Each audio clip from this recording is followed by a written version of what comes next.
Mabuhay! Kilalanin natin si Kaloy. Sobrang talino ng batang ito at laging handang tumulong sa kapwa. Pero tingnan ninyo ang paligid. Ang gulo at ang daming papel. Sana daw ay may isang mahiwagang kahon na kayang mag-ipon ng lahat ng kaalaman sa mundo. Posible kaya yun? Hala, tingnan ninyo. May dumarating na tila mahiwagang bulalakaw. Bilisan mo, Kaloy!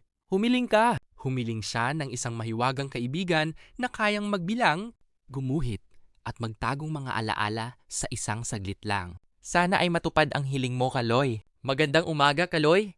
Teka, ano yung nagliliwanag na yon? Wow! May mahiwaga at makintab na kahon sa ibabaw ng kanyang mesa. May mukha itong gawa sa salamin at mga pindutan na parang maliliit na bato. Ano kaya ang bagay na ito? Dahan-dahang pinindot ni Kaloy ang mga butones. Click-clack!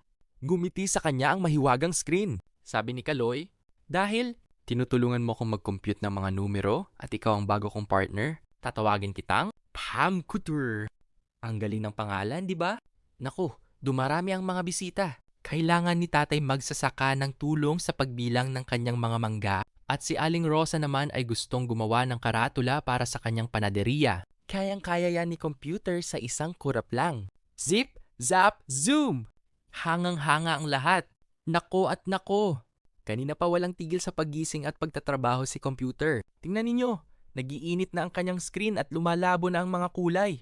Napagod din ang ating mahiwagang kaibigan. Tandaan natin mga bata, kahit ang pinakamagaling na katulong, ay kailangan din ng pahinga.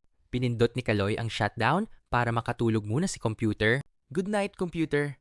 Ngayon naman, oras na para lumabas si Kaloy, mag-inat ng katawan at makipaglaro sa kanyang mga kaibigan sa ilalim ng araw. Mahalaga ang magkaroon ng balanse sa buhay. Kinaumagahan, punong-puno na ulit ng lakas si computer. May natutunang mahalagang aral si Kaloy. Ang teknolohiya ay isang napakagandang regalo para matuto at lumikha.